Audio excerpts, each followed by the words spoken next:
Recording in progress.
Good morning, dear Dharma travelers.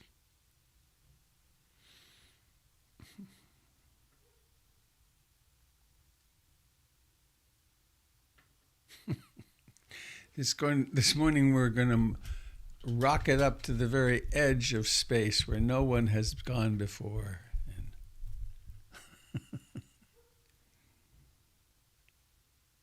Many years ago, I heard a story. It was many, many years ago.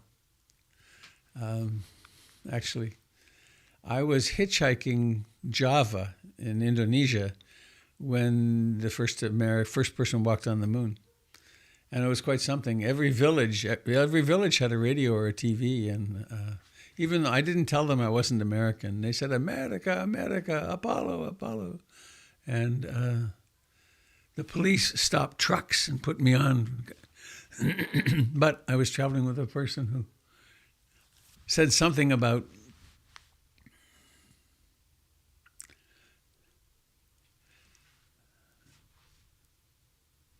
some kind of cultural missionary was among the Inuit and gave them the news. You know that yesterday or last week or last month, a person walked on the moon. Up there, look at that, up there, a person walked there. We did that. The shaman looked at him nonplussed and said, "What's the big deal? Our shamans have been doing that for centuries."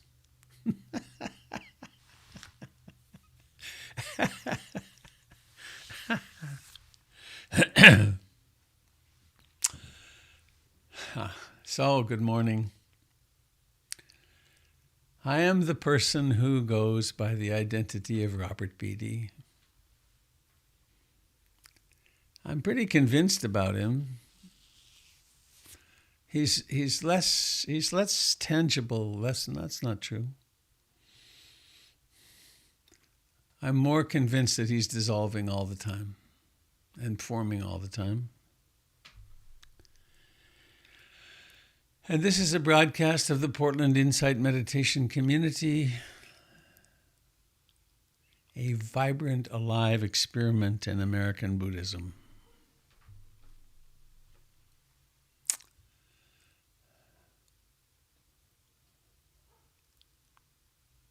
And we've been doing this now for a while. This will be our second winter.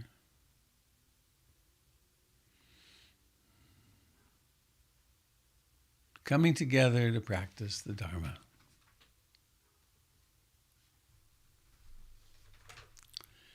I have a short poem.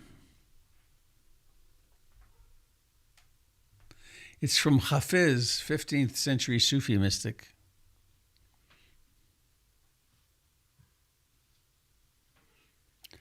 The small person builds cages for everyone they know, while the sage, who has to duck their head when the moon is low, keeps dropping keys all night long for the beautiful, rowdy prisoners. The small person builds cages for everyone they know, while the sage who has to duck their head when the moon is low keeps dropping keys all night long for the beautiful, rowdy prisoners.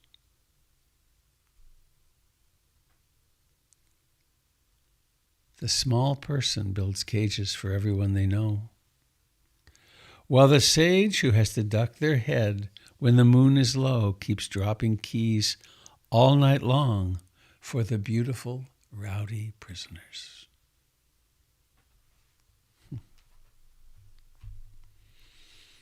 Hello, beautiful, rowdy prisoners. Let's set ourselves free.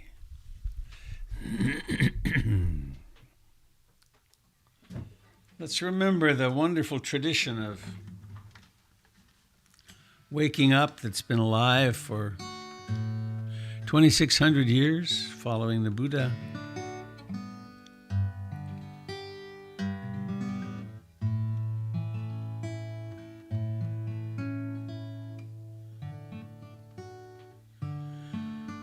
Let's notice how the sounds of this lovely guitar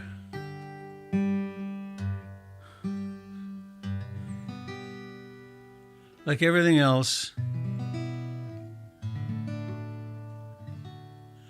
come out of nowhere.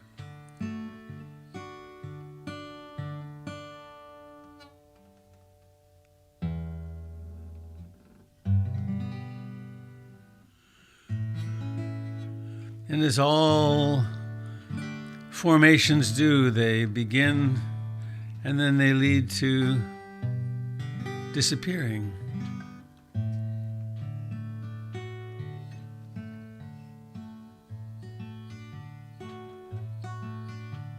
I take refuge in the Buddha, the one who shows me the way in this life. Namo Buddhaya, Namo Buddhaya, Namo Buddhaya.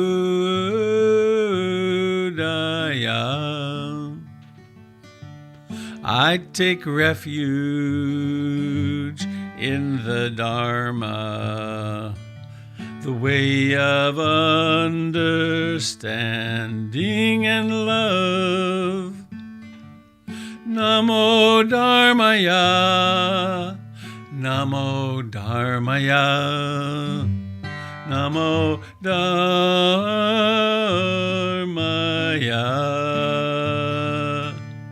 I take refuge in the Sangha, the community of mindful harmony. Namo Sanghaya, Namo Sanghaya, Namo Sanghaya.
we find ourselves sitting comfortably upright.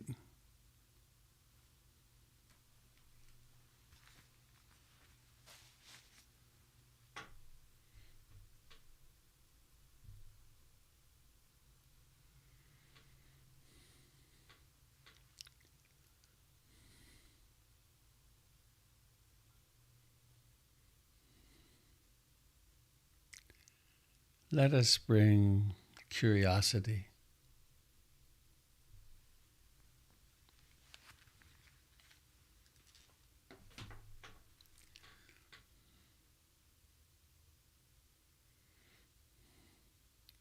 Something really strange is happening here. There's a body, and somehow or another there is knowing of the aliveness of this body.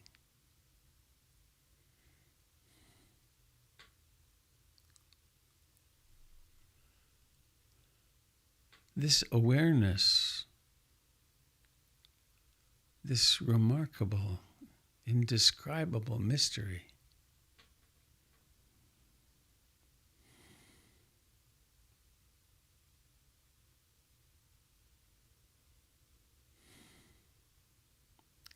so let's notice that the breath begins, rises to fullness, declines, and vanishes.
I aspire or intend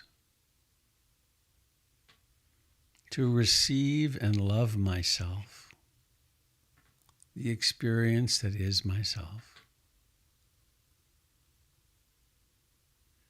exactly as I am in this moment.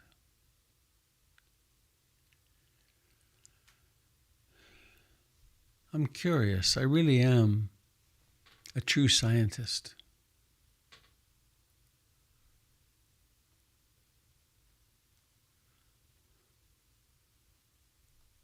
I have my model, my hypothesis.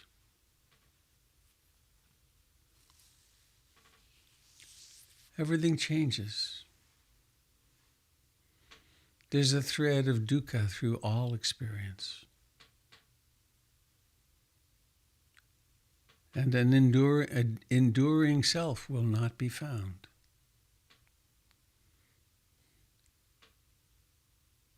Is this true?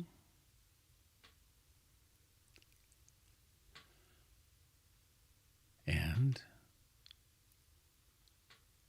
there's the experience of mindfulness, awareness.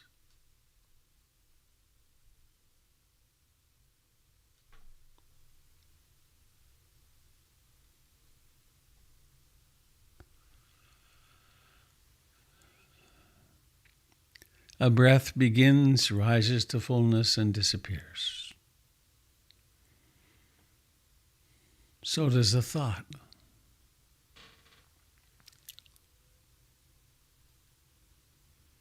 So let us sit together. joining the millions of others.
We may discover desire, wanting, craving, grasping, or disliking, pushing away in response to the experience of the moment. We may discover restlessness and agitation, worry, remorse. We could discover sloth and torpor, sleepy dullness.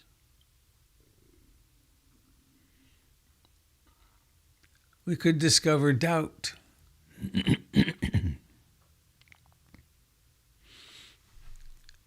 We also could discover great ease, accepting what is exactly as it is. We could discover pain, physical, emotional.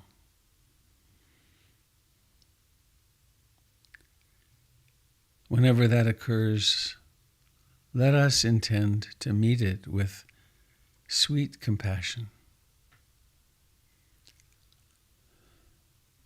to allow our lives to be shot through with compassion,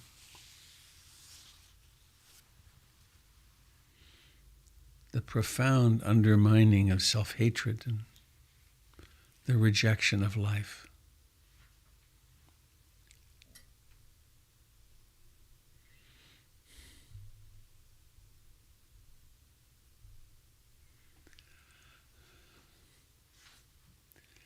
There could be strong concentration, the mind easily focused on breathing or whatever other object arises.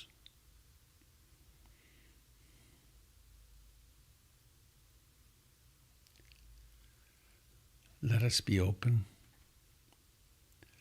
Let us be loving and compassionate, beginning right here, right now.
This moment is like this.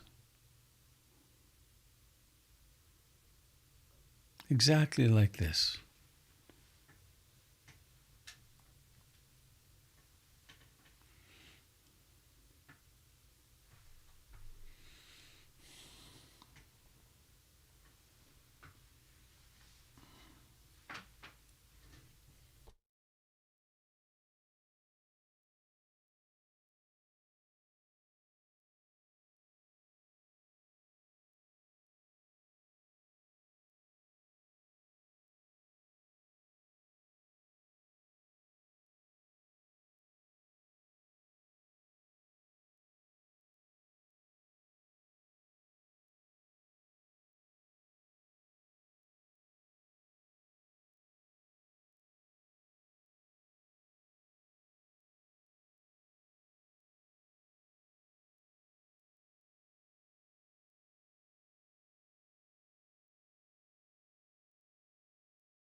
Mindfulness knows.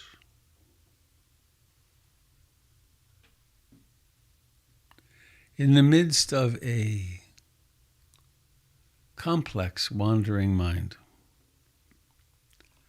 a story about the past or the future, a memory from decades ago, an imagination of worry about the future.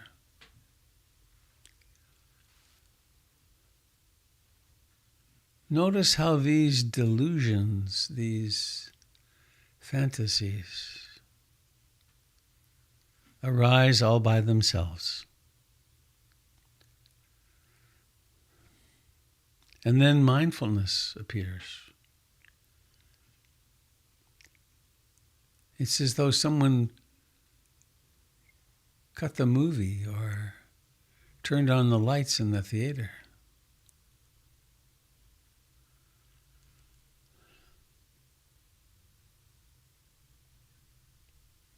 And noticing how this awakening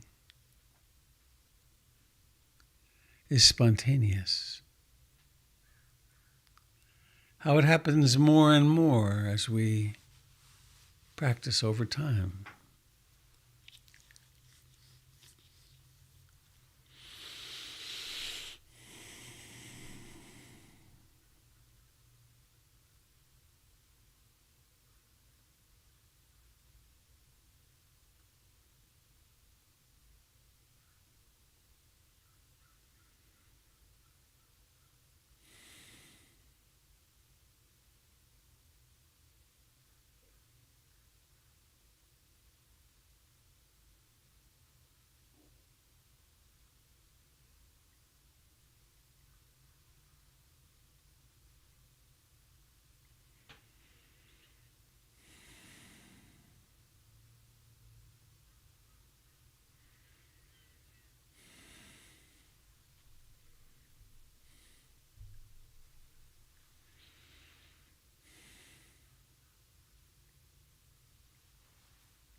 May all beings everywhere share in the merits of our practice.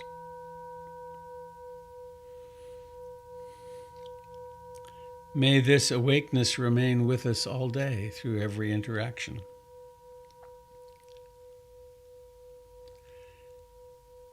And in that, may the wake that we leave behind us in our lives be loving and compassionate. May we be astonished by the patience that arises today when needed.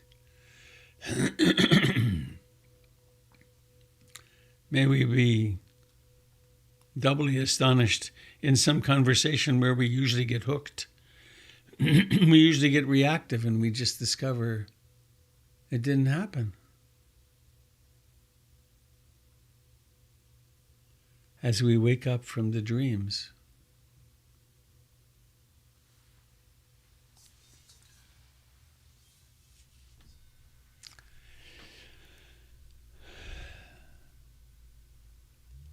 For those of you on Zoom, I have a little journey to the front. I think I shared this with you yesterday. These are the bolts. They're made out of some fancy metal. These are the bolts. They have little serrations here which help them cut in. And there's one of these at least every foot around the entire perimeter of the building to hold the joists in place. Here is the, oops, where'd it go? I'm going to go up. There we go. When you enter the front door of PIMC, the reddish doors are gone. Behind this wall, or in this wall, there's glass all the way across here. Fortunately, I was afraid that we might need to replace it, but we don't need to. There's going to be a door here that's 6 feet wide. And entrance into the Dharma Hall. That's the storage room right now. Oops, that's not what I wanted. This is Pete. He's the superintendent of the project. Wonderful fellow. He's using room 5 as his office. You didn't share the screen. We don't have a picture. Oops. We missed Pete. What's that? Oh, I lost the share, didn't I? Yeah, you'll have to repeat. Repeat. Pete and repeat. Good one, Tim. Share. Got Pete again? Yeah. All right, there's Pete. And then there's, do I have to repeat or did this one transfer? This. We got it. You got it? Yes. This is the west wall of the Dharma Hall where there used to be windows here, and they're cutting out for the door. Oops, shoot. I can't hit that button. Silly mistake. All right, back to here. And this is that window from the outside. So the ramp will come to here. And here they are in the backyard with this little baby backhoe that they're creating. They're going to put the footings in with. And that's it for today's Journeys from the Front. There's a lot happening. Inside, I couldn't get a decent picture of it, so I didn't try to show you. But the restrooms are being enlarged into the foyer, the narthex, and there's a lot of wood going into that building. And the wood for the ramp has arrived, and it's all been put down into room 1, so it's staying dry and workable. Jim is teaching a morning with Jim on Saturday.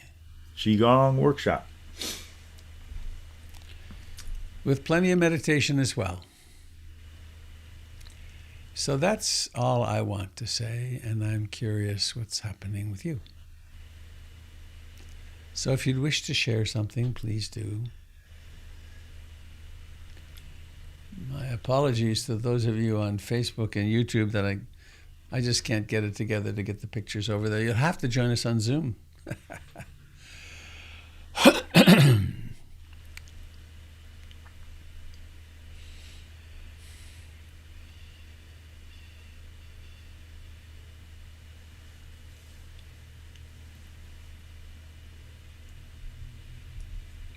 Hi, Robert. It's Carol. Hello, Carol. Hi. So I've been sitting with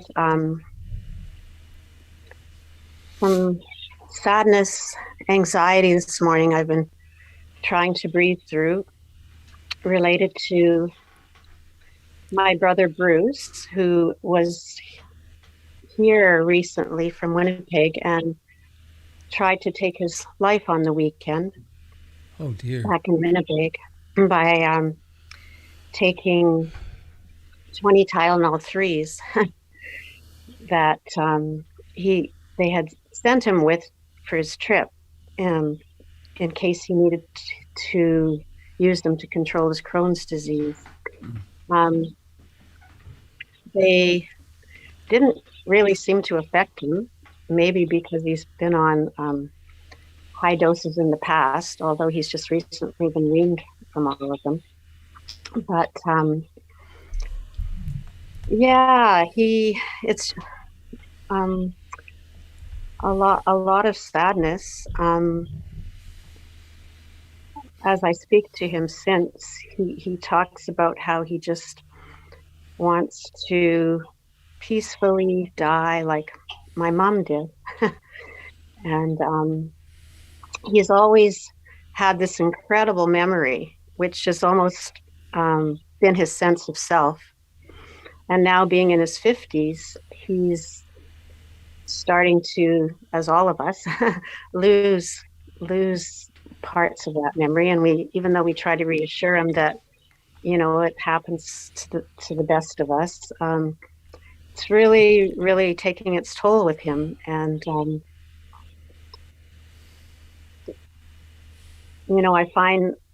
I know that it's difficult enough dealing with my own complex mind. And that's all I can really do. But I find it even more challenging to understand how to be able to support and really understand a mind or a brain that's been wired differently to begin with, to try and offer him support, or to try and know where he's coming from. Anyway, just kind of a heavy heart today. You remember I met him. You did. He's your walking brother. My walking brother, yes. He's very focused on whatever it is whatever he gets focused on. And right now it has been walking. And he my sister and I both agreed that he seemed quite somber when he was here, but he claimed that he was enjoying himself. I mean, we did take him to George's burial, which he seemed fine with. I had asked him if he had wanted to go, and that Michael would be singing and playing guitar, which he really likes music. But I don't think it's any one thing in particular. Yeah, just difficult. Sort of a feeling of helplessness, especially being at this distance. Anyway, thank you for listening, everyone, and just wanted to share that and feel everybody's love today. Carol, do you know Mary Oliver's poem Blackwater Woods? I'm looking for it here. Okay, I may have heard it. I know of many of her beautiful poems. I think it's very fitting at the moment. Where is Mary Oliver section? Blackwater Woods.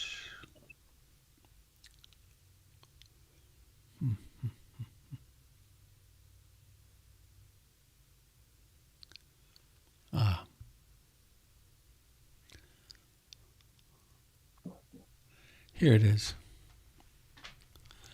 In Blackwater woods, look, the trees are turning their own bodies into pillars of light. They are giving off the rich fragrance of cinnamon and fulfillment. The long tapers of cattails are bursting and floating away over the blue shoulders of the ponds. And every pond, no matter what its name is nameless now. Every year, everything I have ever learned in my lifetime leads back to this, the fires and the black river of loss, whose other side is salvation, whose meaning none of us will ever know. To live in this world, you must be able to do three things. To love what is mortal, to hold it against your bones knowing your own life depends on it, and when the time comes to let it go, to let it go. To live in this world, you must be able to do three things.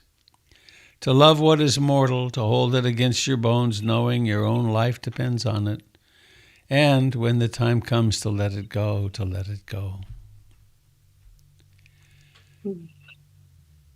It's so difficult to see our loved ones crumbling. And funny, I found myself, maybe it's because it's so up in my own life right now, but doing this gesture.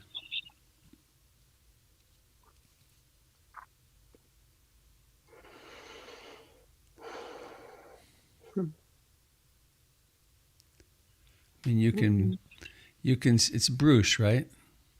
Yes. You can talk to him. You could even go visit, and you could do lots of things. And beneath them all will come that we just are not. We are not in charge of other people's destiny. They have their own. Even our closest beloveds.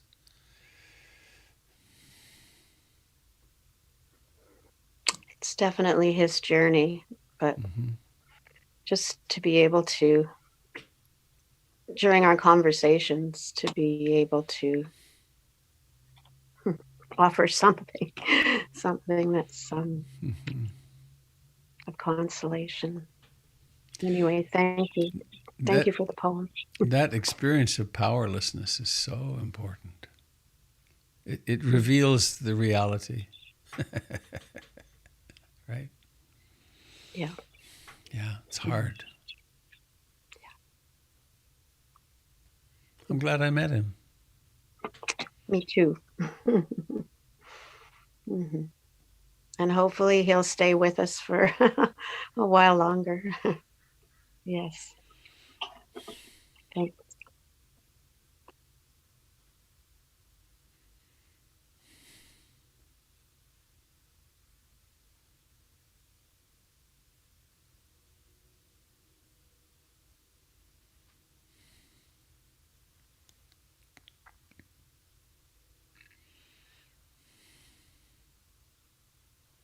Good morning.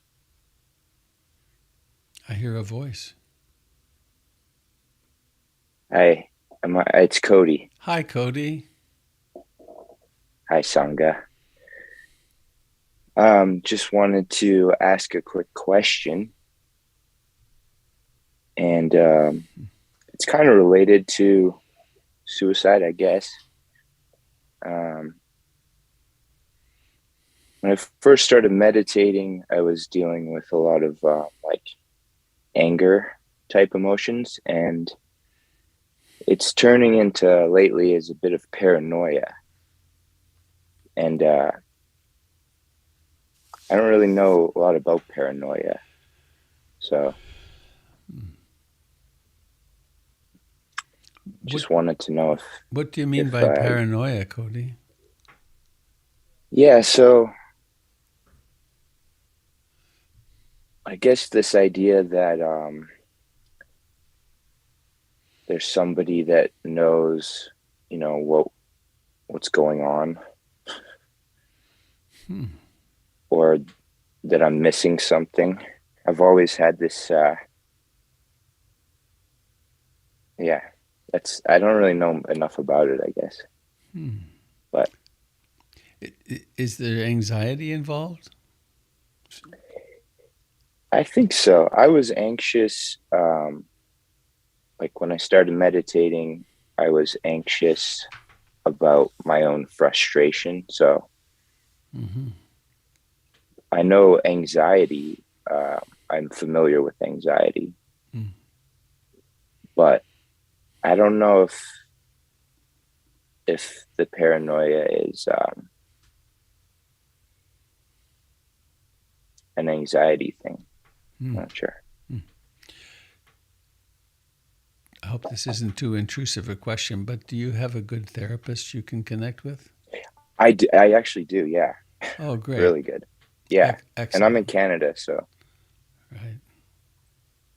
But I just, like, with meditation, I find therapy, like, he can't come in to my meditation with me, so it's hard to. So when you are, how does what you're calling paranoia show up? Is it like you're sitting in meditation and then there's a fear, there's someone intruding internally, or do you go off into thinking about it? Yeah. Yeah, it's like a pattern.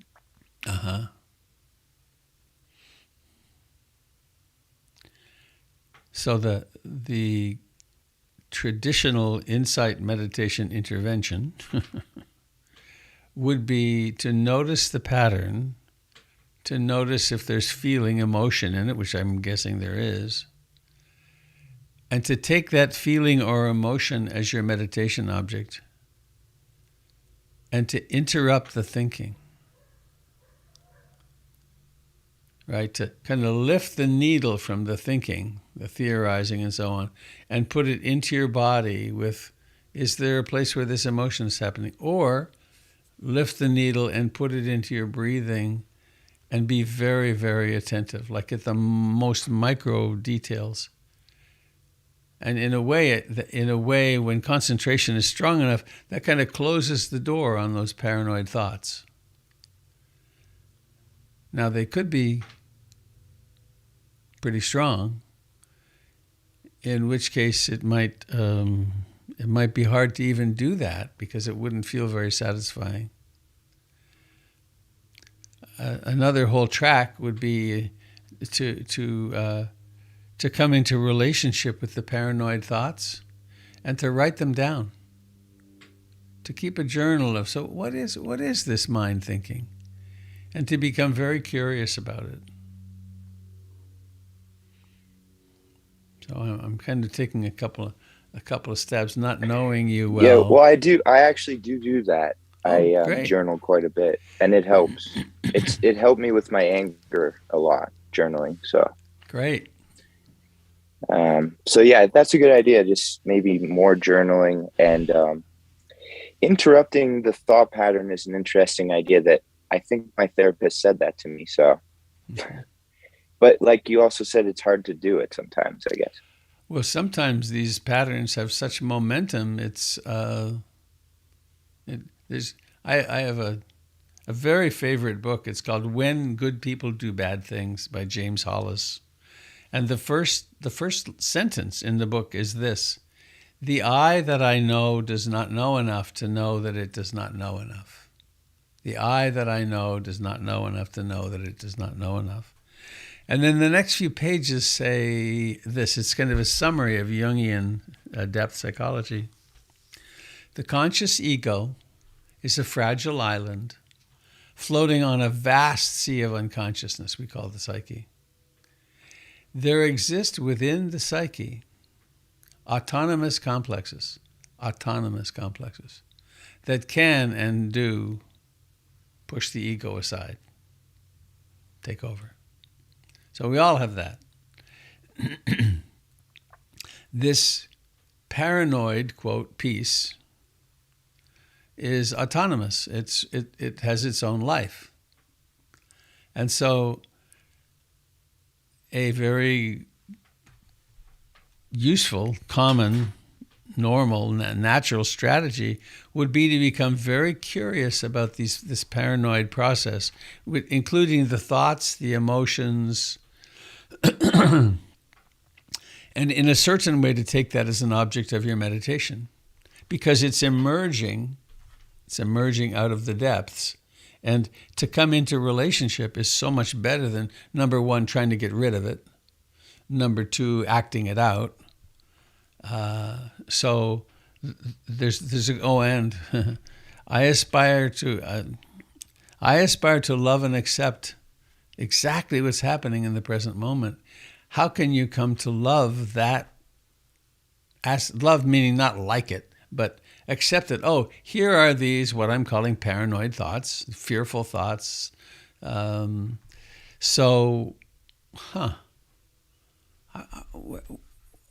so much where did it come from, but how interesting that this is here. And so you're coming into relationship with it. And that's the way through all these difficult, deeper issues that come up in meditation. Ultimately, that's the paradigm. Quite a challenge.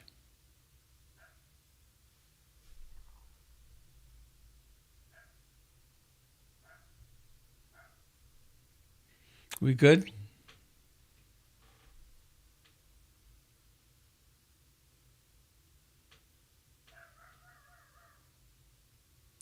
Anything else you want to say about that, Cody? No, making it an object is, I think that's the same way that I handled my frustration with things. I made it the object of my meditation. Yeah. Great. Let us know how it goes. Okay, I will.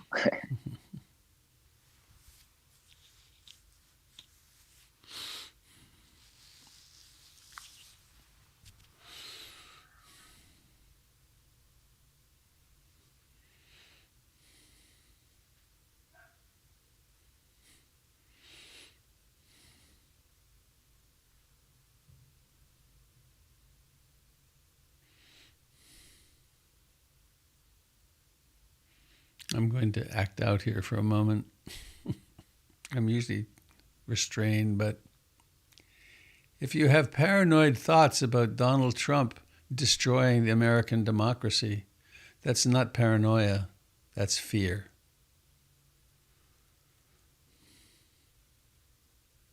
Because we're in grave danger here.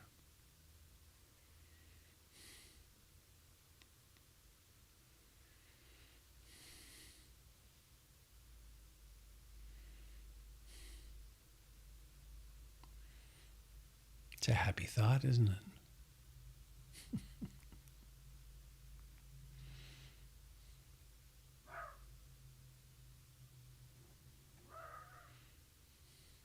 Hi, Robert.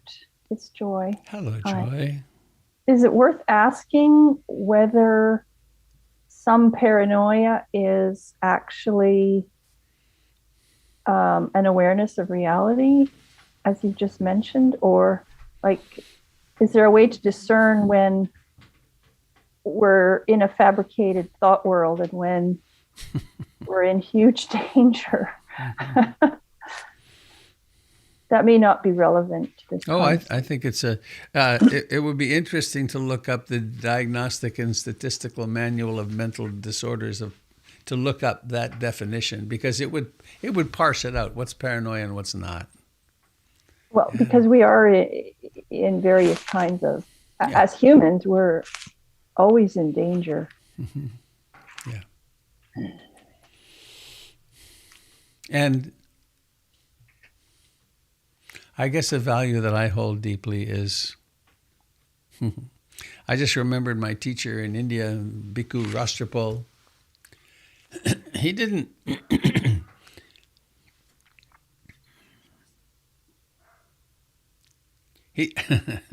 I think he tired of my codependency rather quickly, because he said several times, Robert, when I meditate, I think of no one. I don't think of you.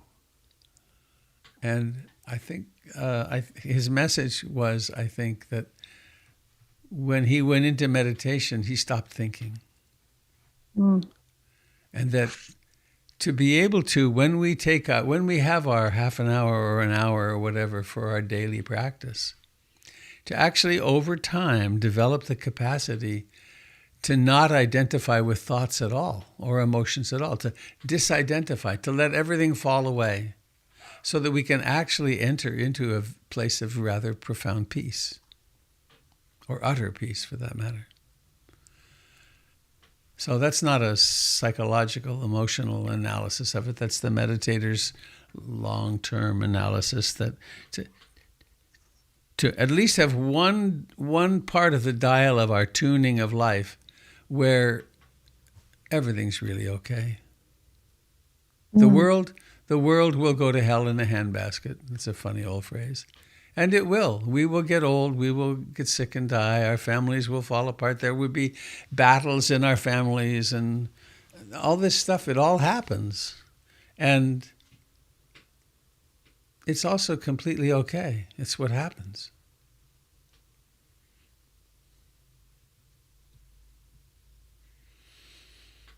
Doesn't it help?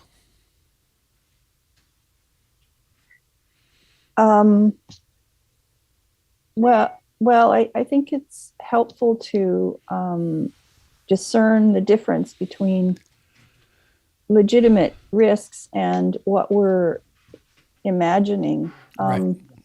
I read a book once by Wally Lamb where it was writing he did in a women's prison. He did writing with women in prison. And when I read their stories, so often the women did not understand that they were about to be in a catastrophe through their actions in the world or their relationships.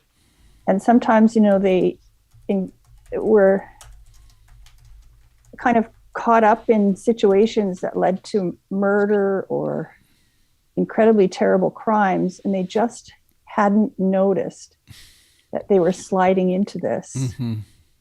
And so to become aware of where the disaster, what we're fabricating that might lead to a disaster, I think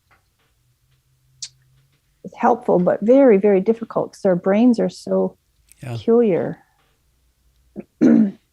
Yes. Thanks, Joy. Well, I hope that isn't a deflection from the topic. No, it's right on target. Oh, thank you. It's very painful to have paranoid thoughts and think that. Boy, is it ever. Yeah. Here's the DSM diagnosis of paranoid personality disorder. Criterion A, blah, blah, blah. The person with paranoid personality disorder will believe others are using, lying to, or harming them without apparent evidence thereof. They will have doubts about the loyalty and trustworthiness of others. They will not confide in others due to the belief that their confidence will be betrayed. They will interpret ambiguous or benign remarks as hurtful and threatening, and hold grudges. In the absence of objective evidence, believe their reputation or character are being assailed by others and will retaliate in some manner, and will be jealous and suspicious without cause that intimate partners are being unfaithful. Goes on from there. So, and of course, we all have some of this, right? Especially if in our childhoods, it was accurate that we could not absolutely trust our reality. Yep. Like gaslighting by parents, like, this isn't happening. Yeah. And so on. Right. Anyway, it's a complex process to become a sane person, I'm finding. Me too. And being grounded in the present moment, here's what's happening right now. It's very helpful.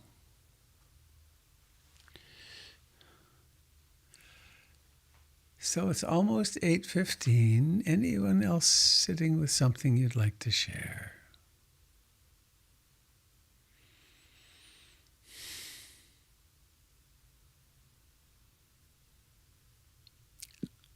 Hi, Robert. It's And Karen. Sangha. Hi, Karen. Hi. I don't know how helpful this is with the conversation, but I'm going to see if I can pull this picture up. Can you guys see the screen? Oh, wait, hold on. Lost the video. Hold on. Okay.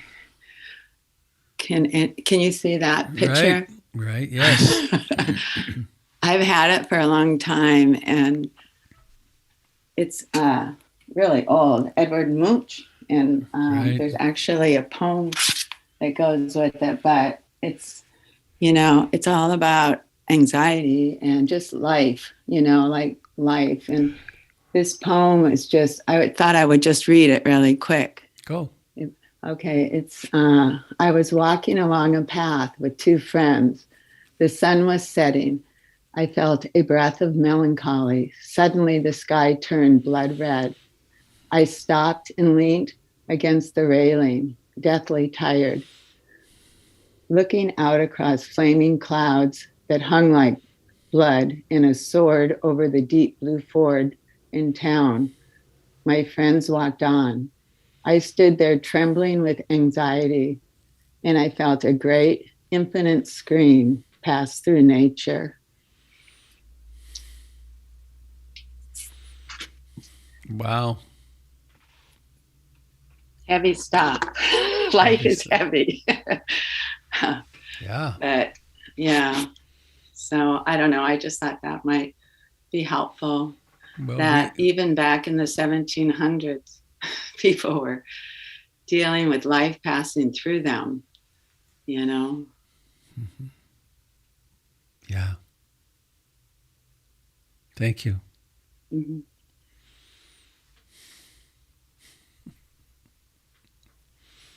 Meditation is not for the faint of heart.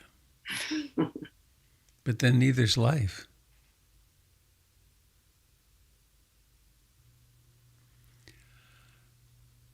Well, shall we do our All Blessings Chant? Please join me. Unmute if you'd like. Bhavatu Sabe Mangalam.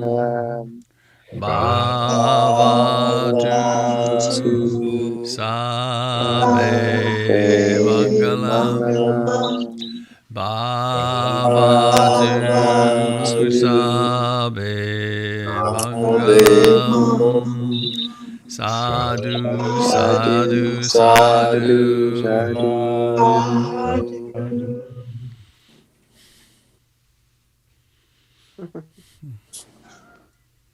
Thank you. And thank you, everyone. Thanks for being here, everybody. See you tomorrow. May we all be kind and loving today, starting with ourselves. Thank you. Thank you, Robert. Thank you. Thank you. Bye. Here we Great day, go. everyone. Be well, Sangha. Bye, Sangha. Goodbye, Make it friends so, on Robert. Facebook.